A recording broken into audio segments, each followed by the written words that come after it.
Hello, I'm Lou Brown and you're watching A News. Let's take you through today's top stories. The United States and Japan sign a new framework agreement to secure supplies of critical minerals and rare earths. Jamaica and Cuba on high alert as Hurricane Melissa kills 7 people across the Caribbean. And a strong earthquake hits western Türkiye, leaving dozens injured.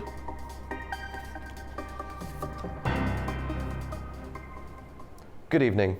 United States and Japan have signed a new framework agreement to secure supplies of critical minerals and rare earths. The deal comes as U.S. President Donald Trump visits Tokyo for talks on trade and security. Let's take a look at what this means. U.S. President Donald Trump met with Japan's Prime Minister Sanae Takaichi in Tokyo on Tuesday during the second stop of his Asia diplomacy tour. The talk centered on trade, with both leaders signing a framework agreement aimed at securing the supply of critical minerals and rare earths through mining and processing. The two countries plan to collaborate using economic policy tools and coordinated investments to build more diversified markets for these essential materials. Security cooperation was also a key topic, with the two leaders signaling what they called a new golden age for the U.S. Japan alliance. Trump expressed his gratitude for the strong partnership.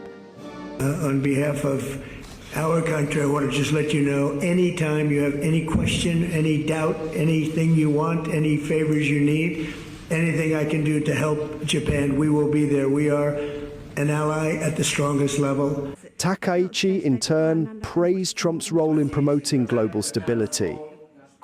In such a short period of time, the world has become more peaceful. I highly value President Trump's unwavering commitment to world peace and stability.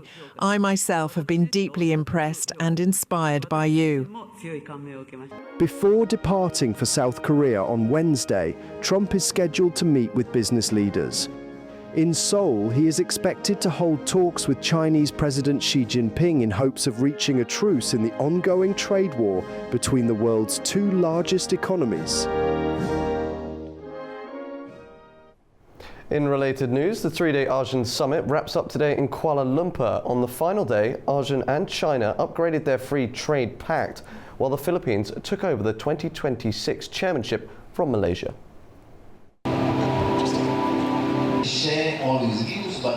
The 47th ASEAN Summit concludes today in Malaysia. The 3-day event in Kuala Lumpur has delivered several key outcomes. In the frame of summit, Thailand and Cambodia signed a peace agreement to end a deadly border dispute. Timor-Leste become the 11th member of the bloc. Trade also took center stage, as the US and China struck a preliminary agreement to ease tensions. The summit included meetings with several of ASEAN's dialogue partners, including the United States, China, India, Japan, and Australia.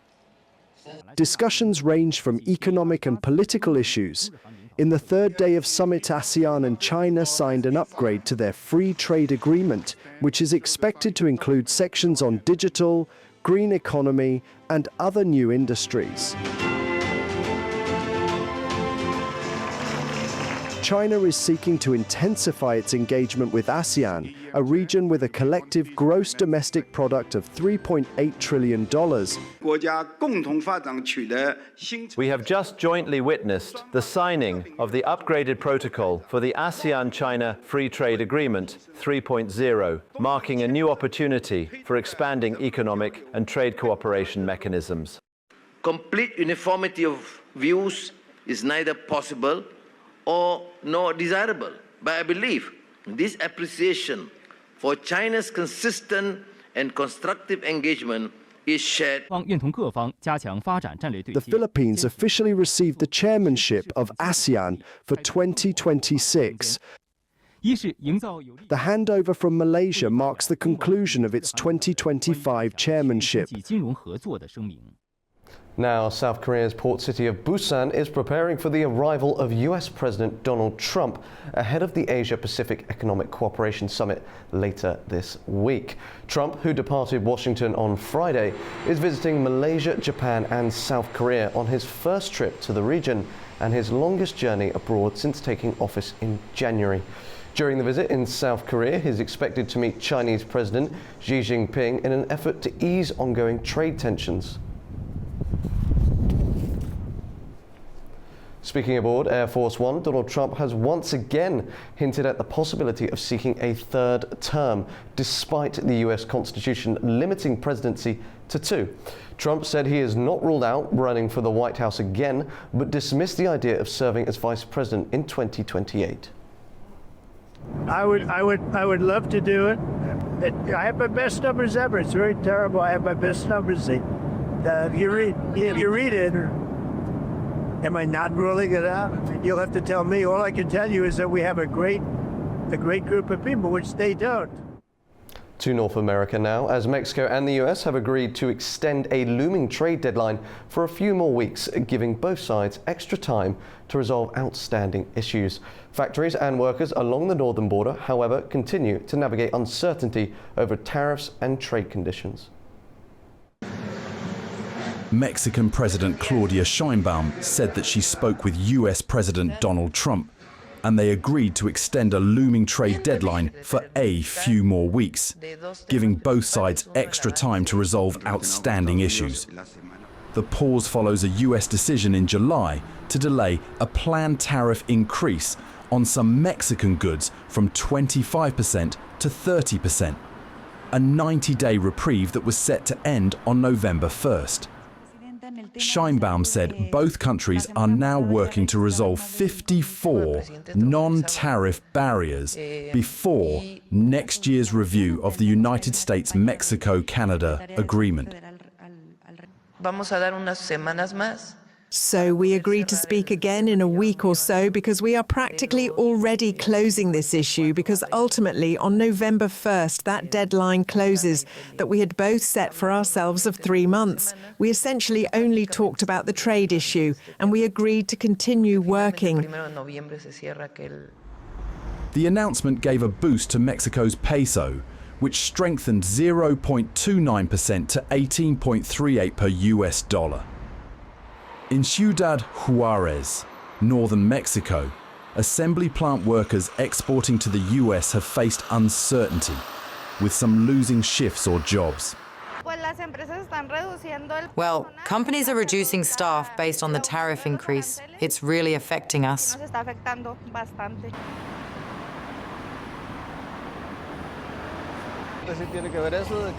It does have a lot to do with the company moving elsewhere.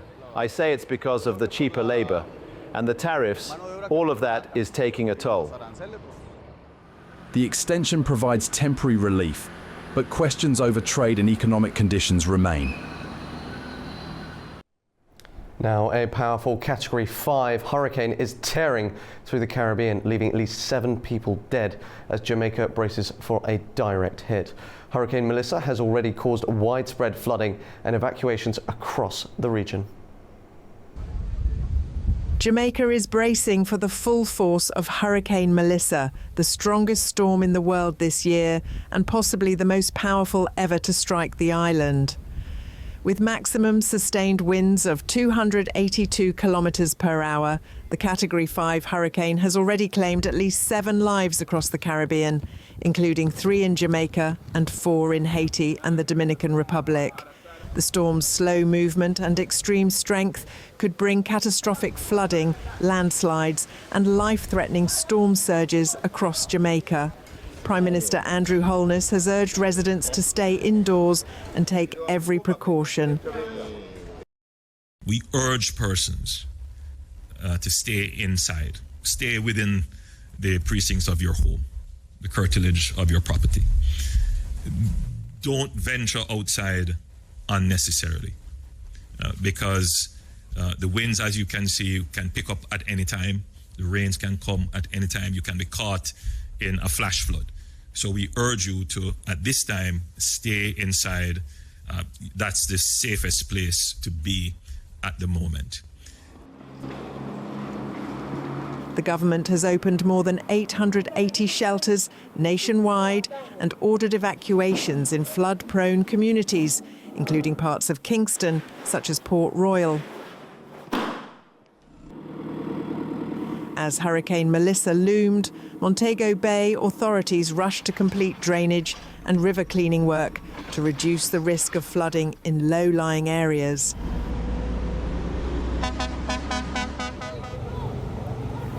Melissa has already caused devastation in Haiti, where heavy rains inundated Lake Hayes and forced thousands from their homes. UNICEF confirmed at least 3 deaths in Port-au-Prince as displaced families struggle to find safety.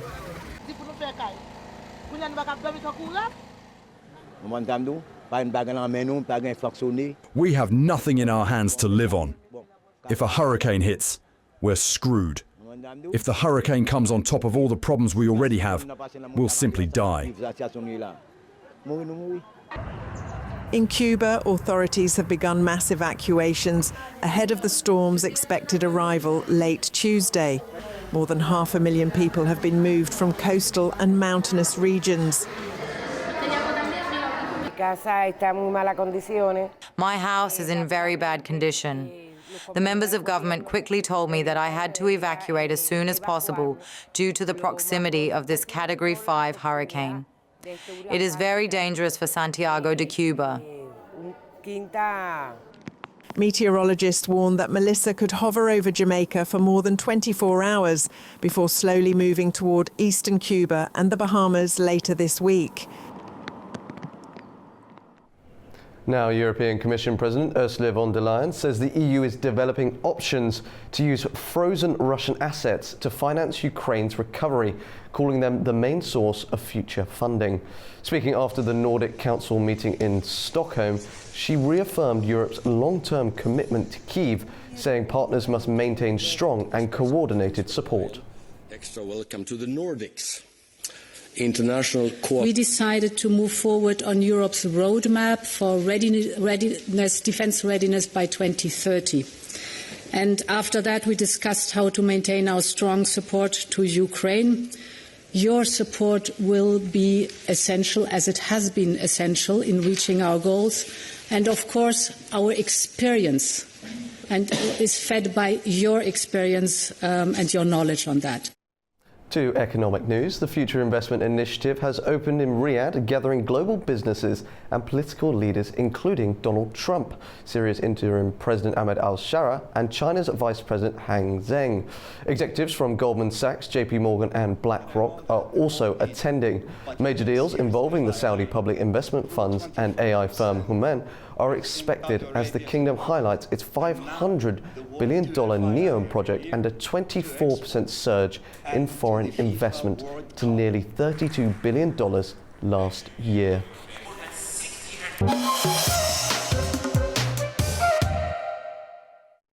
Welcome back to A News. Now, leaders have wrapped up a busy ASEAN summit in Kuala Lumpur. China and ASEAN have upgraded their free trade pact. President Trump's been signing deals across Asia, and tensions with China could soon take center stage again as he heads to South Korea. Joining me now is Qingdo Zhu, an expert on the ASEAN summit, a senior fellow at the Pangoil Institution, calling from Beijing, China. Qingdo, let's start with the China-ASEAN deal, the 3.0 deal signed with Singapore also. What's new in this upgraded agreement, and why is this upgrade happening? Well, a good question. Thank you for having me. I think, the second question first, why is this happening? I think it's really based on decades of close cooperation between China and countries, the 10 ASEAN countries, 9/11. With an additional new member, East Timor. And I think, geographic closeness between the two sides also, played a role. And also, if you look at the people-to-people exchange, it's much easier. And with the simplification process of a visa arrangement and also free arrangement between the two sides, you can see how close they are. I can give an example. Dual Run, very popular fruit in Southeast Asia, in Thailand, Malaysia, for example, used to be something precious, something rare in China, in China's most metropolitan cities like in Shanghai, Beijing. You can find it. But nowadays, because of the closeness in terms of trade and investment, you can find durian in the township, in the villages in China. This is beyond my imagination, but I just think this is just a case in point. See the deep penetration of the products and services from ASEAN countries in the China market. And secondly, I would say, why they are expanding their cooperation in terms of a free trade. I think there's a realization that they need to upgrade. They needed to move from building, say, port and airport and those kind of infrastructure to something higher, something more sophisticated. Nowadays, they are focusing on, say, digital economy and green trade and industrial trend resilience and connectivity here. When you talk about the digital economy, what comes to mind is really AI. The Chinese, they are very good at the application of AI technology. They are strong in digitalization of industries. So there's a lot of investment from the Chinese side in building factories, producing necessary equipment in that respect. And green economy, EV, of course, China is leading the world. And, industrial chain resilience or this interconnectivity, I think, of course, ASEAN countries welcome, the shift of some of the manufacturing from China to ASEAN countries, right?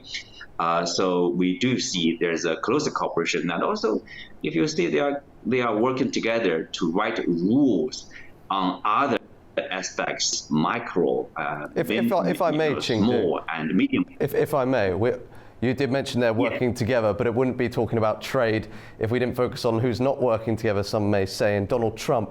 How does Trump's earlier trade war still affect China-ASEAN ties? Again, this is a key issue. I think this is one of the drivers, you might say. To be honest, Chinese economy is affected by the U.S. tariff. Of course, say China's export to U.S. in September came down by 27%. And one think tank report recently pointed out that the GDP of ASEAN countries, 10 of them, was affected by more than 2.3%. And employment was affected by like 6.9%. So you can see the ramification, the negative repercussion being felt in China, in ASEAN countries. I think there's also understanding the response to that is really by working closer with other partners. China diversifying away its trade from the U.S. to ASEAN countries, African countries, Latin American countries, Central Asian countries, Caucasus countries, for example, and ASEAN countries doing the same. That's why, I think they are working together. Behind that is really a long-term commitment to multilateral trading system, to free trade. I think this upgrading of the FTA is a case in point to see their long-term commitment to free trade. And obviously, globalization is life and taking well in this region. Well, we've seen earlier in the bulletin this sort of Trump a blossoming relationship with Japan, excuse the pun, that's not intended, about how they're the closest of allies. Now, Trump's also signed a rare earths deal with Japan. Can you tell us a little bit more about the motivation of this deal and how important it is it's happening now? Well, I think, of course, the United States will feel sort of relieved that at least Japan will provide, rare earth elements and minerals and others and related minerals to the United States. For them, this is, finally they can find beyond China to rely upon.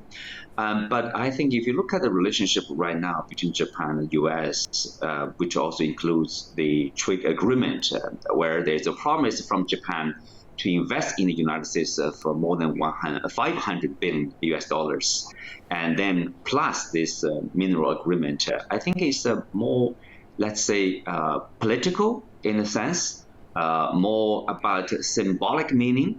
I think that Japan is demonstrating to Washington that we are a loyal ally. We are loyal to the U.S. and we are, faithful to the relationship because Japan needs the U.S. nuclear umbrella, needs the U.S. security protection.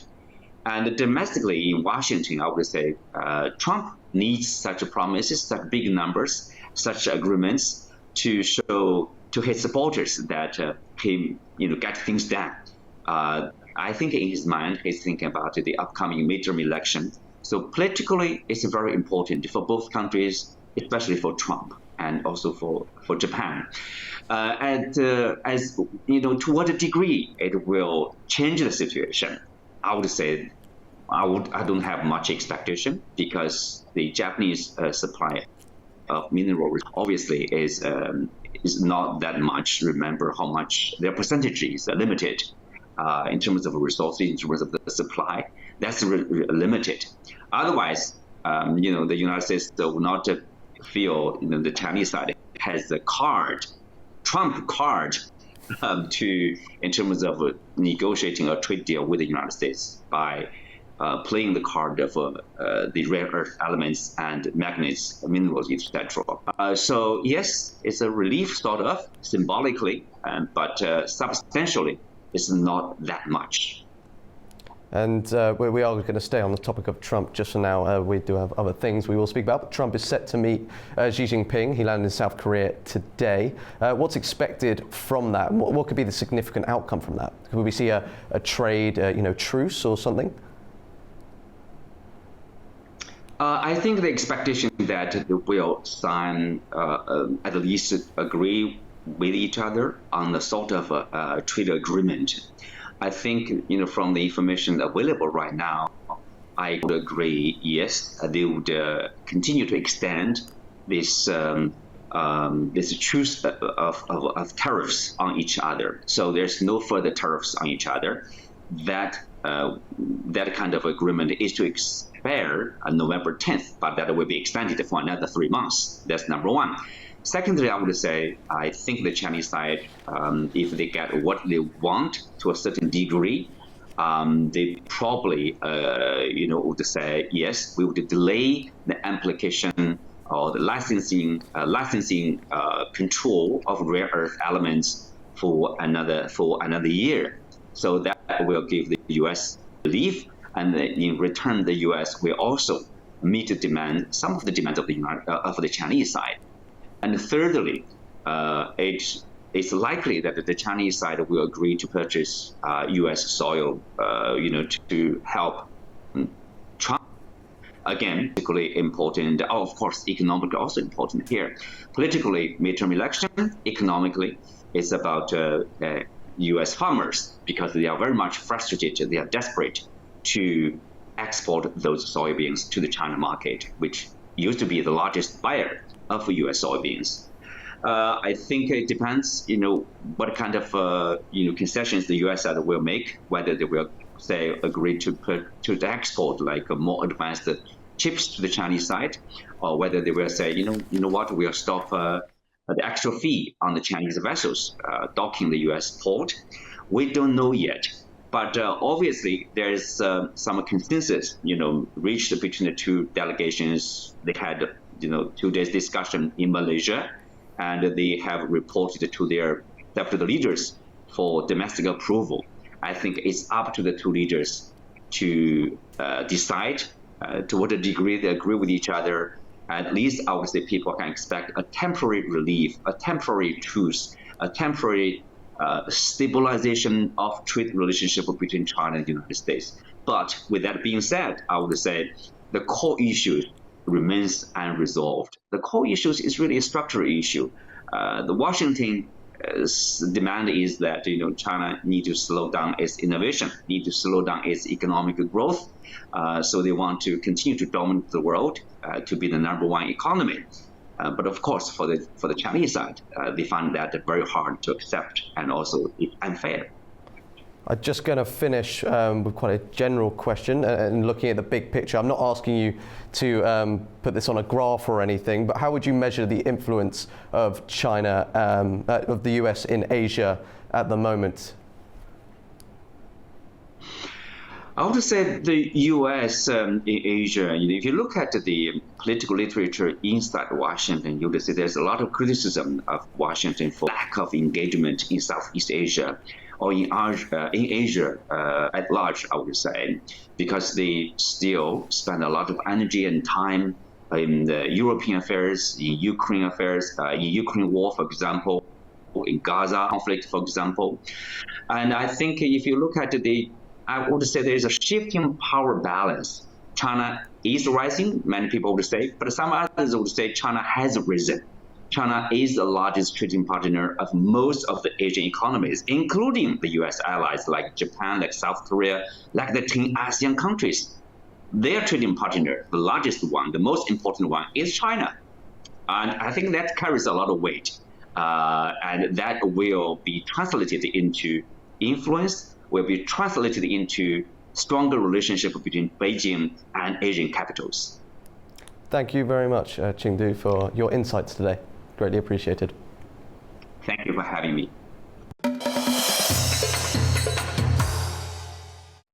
Welcome back to A News. Now let's take a closer look at the key stories shaping the region. Now, residents in Türkiye's Balıkesir province are grappling with the aftermath of a powerful 6.1 magnitude earthquake. Emergency teams are working to assess damage and provide shelter for those affected. A magnitude 6.1 earthquake struck the town of Sindirgi in Balıkesir province late Monday night, hitting at a shallow depth of just 6 kilometers. The quake caused at least 3 previously damaged buildings to collapse. Several aftershocks were also felt in Istanbul and the neighboring provinces of Bursa, Manisa and Izmir. Authorities report no immediate casualties, though 22 people were injured, mostly from falls caused by panic. Emergency teams are on the ground assessing the damage and providing support to affected communities. To accommodate those displaced by the earthquake, authorities have opened schools, mosques and other public buildings as temporary shelters. Meanwhile, relief teams are coordinating operations and conducting inspections across all neighborhoods to ensure public safety. Sindirgi has faced repeated seismic activity, including a magnitude 6.1 quake in August that killed 1 person and injured dozens. Smaller tremors have continued as Türkiye sits on major fault lines and is prone to earthquakes. Moving to diplomacy, a major defence deal has been signed between the United Kingdom and Türkiye. The UK will send 20 Eurofighter Typhoon jets to Ankara in a deal worth up to $10.5 billion. The agreement has drawn both praise and criticism. Zainab Farjazadeh has more. The United Kingdom has signed a deal worth up to £8 billion to sell 20 Eurofighter Typhoon jets to Turkey, the country's biggest fighter jet export in a generation. The agreement was sealed at Ankara during Prime Minister Keir Starmer's visit. The jet, also known as the Eurofighter, is a joint project between the UK, Germany, Italy and Spain, and has been one of the Royal Air Force's key aircraft for 2 decades, including in operations over Iraq and in intercepting Russian planes since Moscow's full-scale invasion of Ukraine. Downing Street says the deal will support around 20,000 jobs across the UK's defence industry, including BAE Systems and Rolls-Royce. The delivery of the first jets is expected in 2030. Despite criticism from human rights groups, the Prime Minister emphasized Turkey's importance as a NATO ally. Starmer said the deal reflects Ankara's crucial role in the alliance. At a time of growing concern about Russia's military ambitions and instability in the Middle East, President Erdogan described the agreement as a new chapter in UK-Turkey relations, saying the aircraft will help modernize Turkey's air force and deepen strategic cooperation between the 2 countries. Defense analysts say the deal offers a major boost for Britain's arms industry and after years without new export orders. They also see it as a signal that London is reasserting its position in the global defense market after Brexit, while Ankara diversifies its military suppliers. Either way, the deal marks a significant moment politically and industrially as the UK seeks to cement its role as one of NATO's leading defense exporters. Zeynep Perersate, A-News, Manchester, United Kingdom. Now, Armenia has invited the leaders of Azerbaijan and Turkey to attend the next European Political Community Summit, scheduled for the 4th of May next year in Yerevan. The country's Foreign Minister, Ararat Mirzoyan, told reporters that verbal invitations have been extended to Azerbaijani President Ilham Aliyev and Turkey's Recep Tayyip Erdogan. He said Armenia views the signing of a peace treaty with Baku as a key step toward achieving lasting stability in the region. Tensions between Georgia and European institutions have deepened after the Georgian delegation refused to attend the Euronest Assembly in Yerevan, a key EU Eastern Partnership forum. Our correspondent Nini Nikolashvili reports. The session in Yerevan gathered lawmakers and officials from across the Eastern Partnership to discuss issues central to the region's European integration, from human rights and energy security to economic convergence and education. Over 2 days, committees met to debate political affairs, legal harmonization and the alignment of national policies with the EU standards. But two key partners, Georgia and Azerbaijan, left their seats empty. Baku refused to join the assembly, accusing the European Parliament of undermining the fragile peace process with Armenia.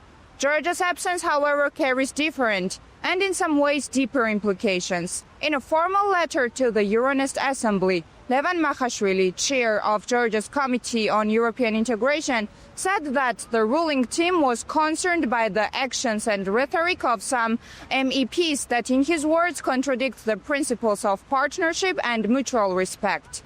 He argued that Euronest had drifted from its founding purpose, turning into a space where political bias and misinformation overshadow the dialogue. Parliament Speaker Shalva Paposhvili went further, calling the event a farce and accusing the European side of inviting members of Georgia's opposition under the guise of civil society representatives. By doing so, he said, Euronest legitimizes radical actors and disrespects the will of the Georgian people. European officials in Yerevan, meanwhile, rejected that claim.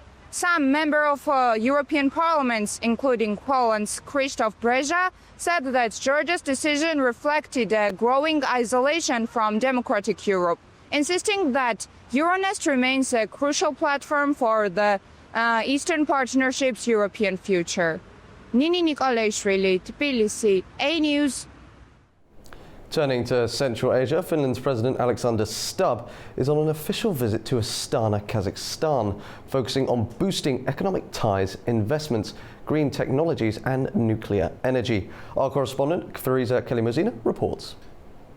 A ceremony at Akorda welcomed Finnish President Alexander Stubb on his first official visit to Kazakhstan, accompanied by a large business delegation representing over 20 leading Finnish companies.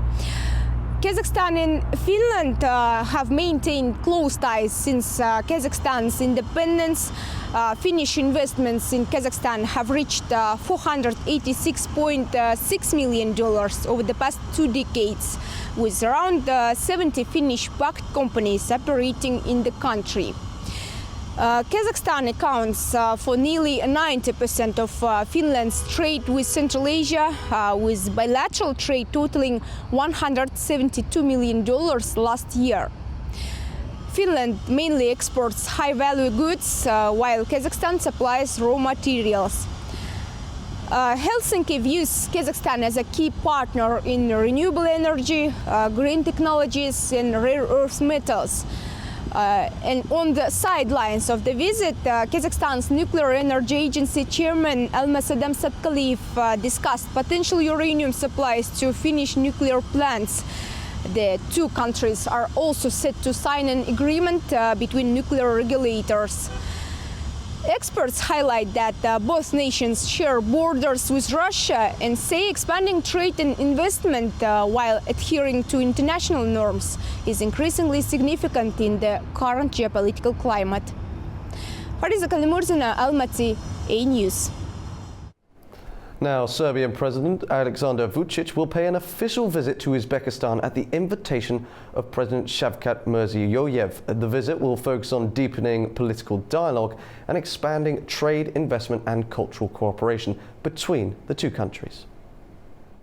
Serbian President Alexander Vučić arrives in Tashkent today for a 4-day official visit, aimed at giving fresh momentum to Uzbekistan-Serbia relations.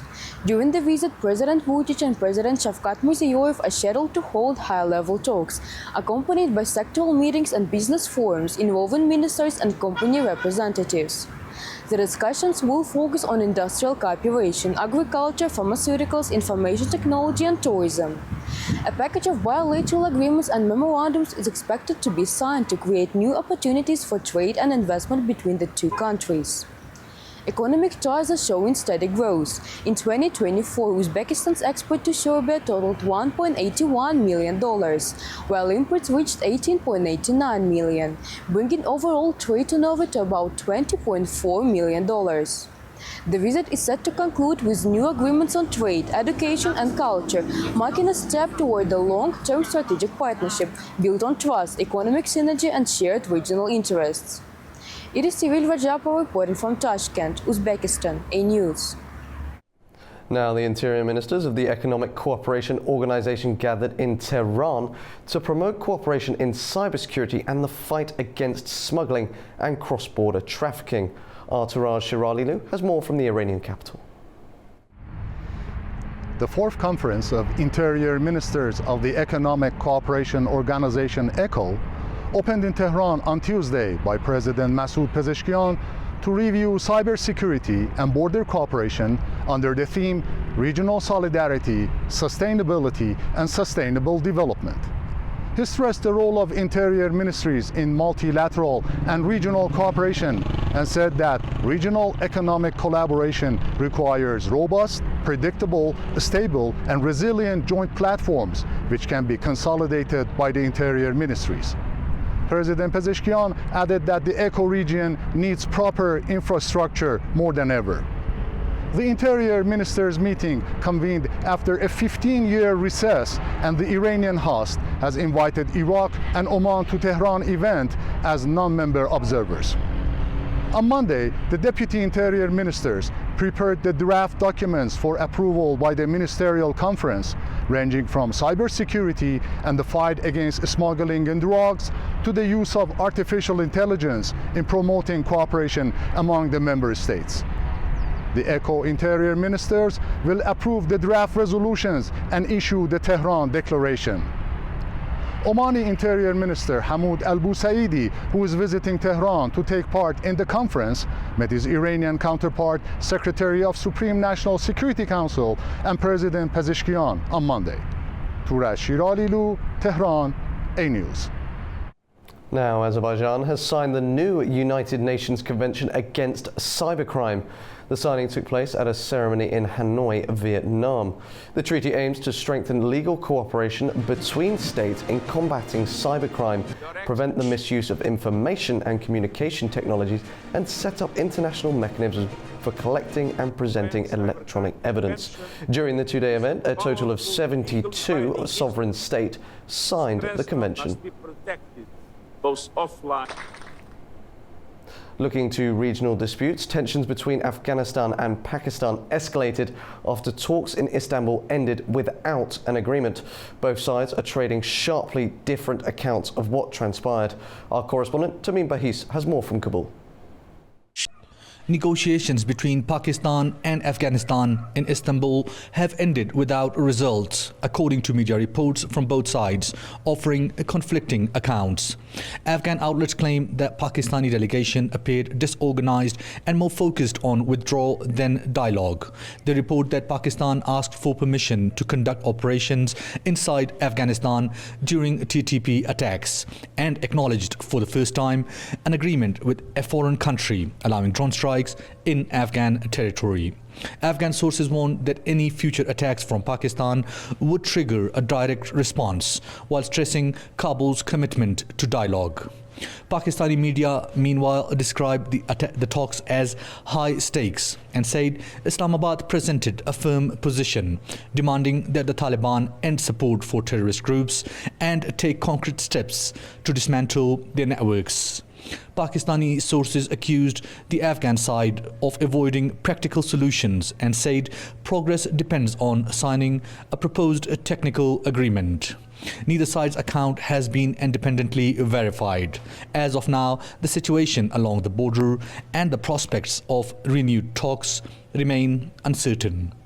Tamim Bahis in Kabul, A News.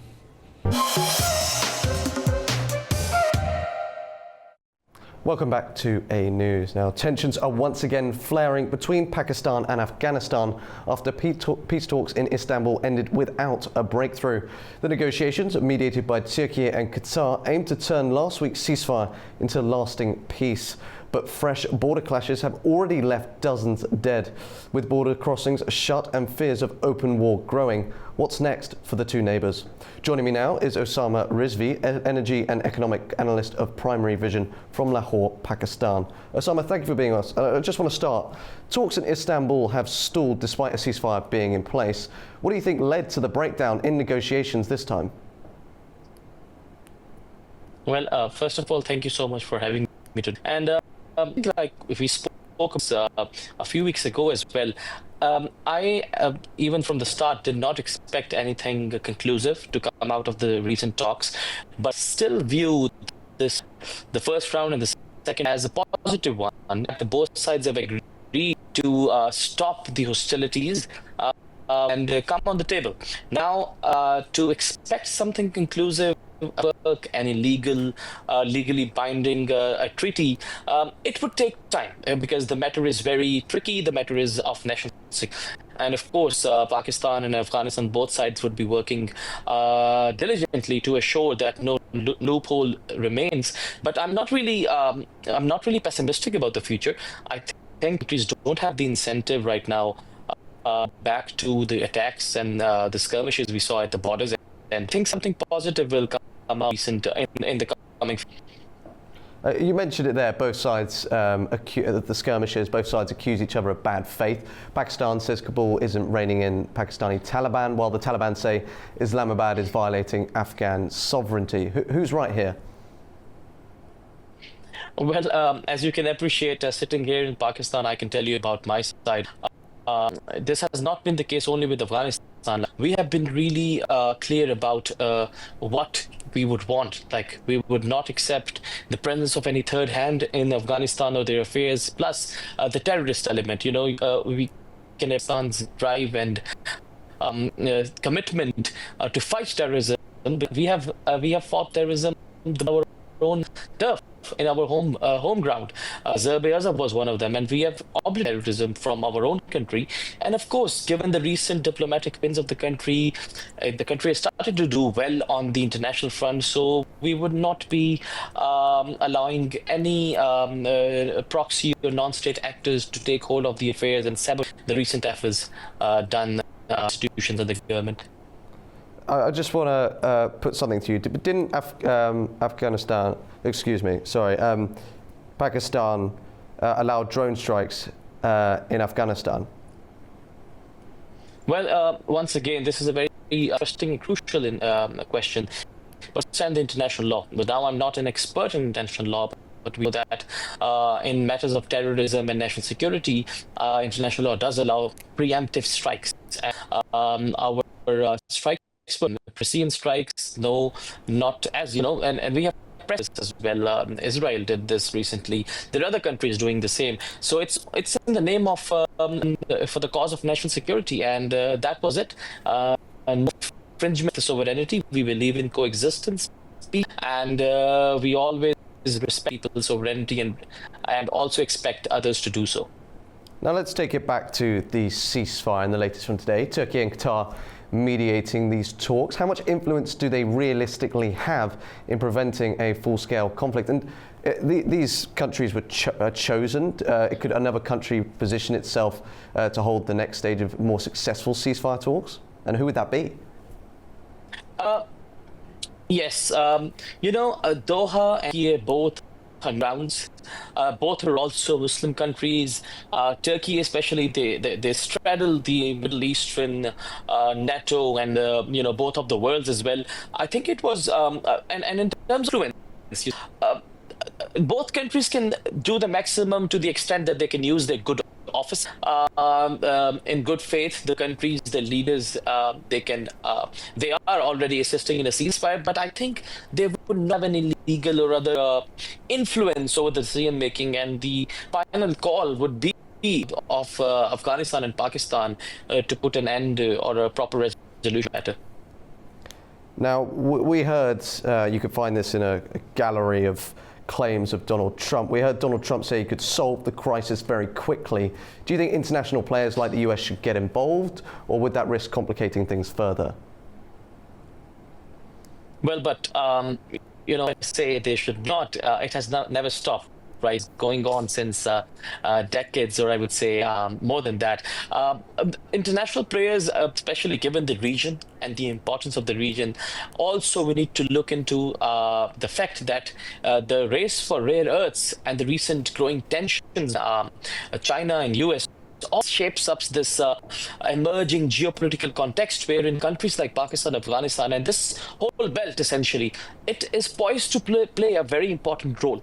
Right, and in that regard, I would not be surprised to see US's involvement. Rather, the place of talks, Doha. I mean, it's a US ally, and I would think that even not or officially, but US would have helped in arranging those talks. I'm sure they would be still playing a positive role in terms of intervention, as long as they are positive for peace and stability. One can appreciate them, but not otherwise. So now, despite the ceasefire, border clashes killed 5 Pakistani soldiers and 25 militants over the weekend. What does this tell us about how fragile this really is? To be honest, it is fragile, of course, and this has been going on for the months. But I think once again, if you ask me that, is this fragile enough once again lead towards a small battle or on the borders? I would refrain from saying yes, but if that happens, of course, Pakistan would stand to defend sovereignty. But I don't think that either side have anything to gain from this. I think peace and coexistence is the way forward, and trust me, we are moving towards that. Now, I just want to thank you very much for that insight. I just do want to focus on the human impact here. There's civilians living on the 2,600 kilometre border. How are they coping with this cycle of violence and uncertainty at this time? Well, the border crossing, it is home a lot of an economic activity, but undocumented one. Nonetheless, actual human lives are involved. A lot of the daily wages, there's the movement of perishable items, the food items, it is also suffering, and the displacement of people. It's always the same case, right? The common man, it's difficult for the common man to sustain conditions, and I really hope and pray that it gets better for them as soon as possible. Well, Osama, I want to thank you for your insights this evening. We hope to have you again on soon. Thank you very much. Thank you. You're up to date with world news for the hour. Thank you for watching. Stay tuned to A News.